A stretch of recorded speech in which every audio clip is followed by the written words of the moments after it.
Hi guys, you're welcome to my YouTube channel. Thank you for stopping by if you're new here, and welcome back if you are a returning subscriber. In today's recipe, I'll be teaching you how to cook proper Ikong soup. But before I do that, if you're yet to subscribe to my channel, now is the time to tap on the subscribe button down below. Don't also forget to turn on the bell icon so that you get notified when I drop new recipes. Thank you as you do that. In my pot, I have already cooked beef and pomo.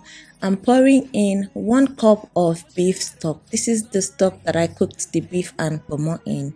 I measured just 1 cup because Edikang is one soup that doesn't require much water. Okay, so now I'm adding palm oil. After adding palm oil, I'm going to go in with seasoning and salt. Then I'm adding stockfish. The reason why I'm adding the stockfish now is just for flavor. I made this soup for a client and she doesn't want stockfish in the soup, so I didn't want it to melt in the soup, so I just added it for that flavor. Next, I added fresh scotch bonnet pepper. I'm going in with crayfish. When cooking soup, I use lots of crayfish. If you know me, you know me. I use lots of crayfish, especially for soups like Edikang, Ikong, Afang. For melon soup and okra soup, they don't really need much crayfish to be tasty. Okay, but for soups like this, much crayfish is very important. At this point, you should taste for seasoning adjustment.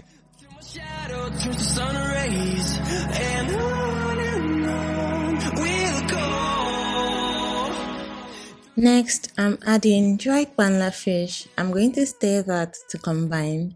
Like I said, I made this for a client and she wanted dried banla fish. So if you have any other dried fish of your choice, please feel free to use it.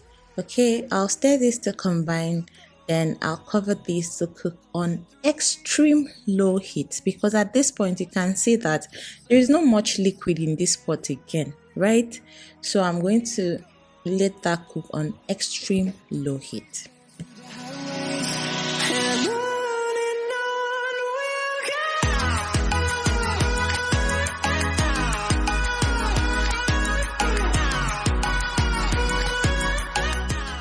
While that is cooking, I'm cutting my well-washed water leaf, and I'm also going to cut my well-washed vegetable leaf, aka ugu leaf. Now, it is very important that you cut your vegetables as tiny as possible, because that way you achieve the best Edikang soup. Okay, everything will just marry together and be so moist.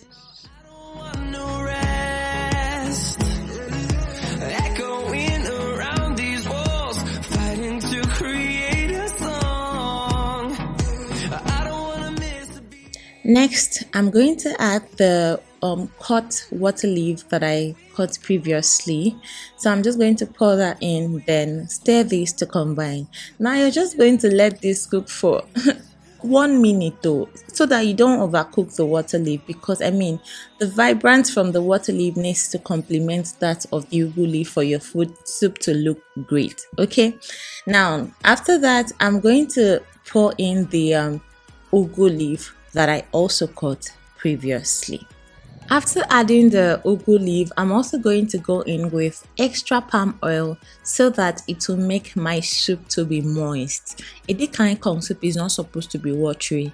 It is supposed to be moist, okay? So if you have any other way of cooking other vegetable soups, you can cook it however you want. But for Edikang soup, it is supposed to be moist and not watery. So you can still see that the stockfish is visible in the soup, right? Exactly. I told you my clients did not want it in our soup, but I also explained to her that I was going to add it for flavor, then I'll take it out, and she was okay with that.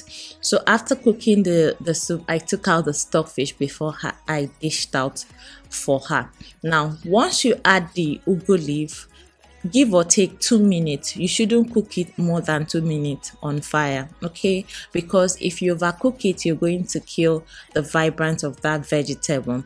Now I served the soup in 2.4 liters and I packed nicely and sent it out to the client. Thanks for watching this video. Please don't forget to like, drop a comment and share till I drop a new one next week. Bye.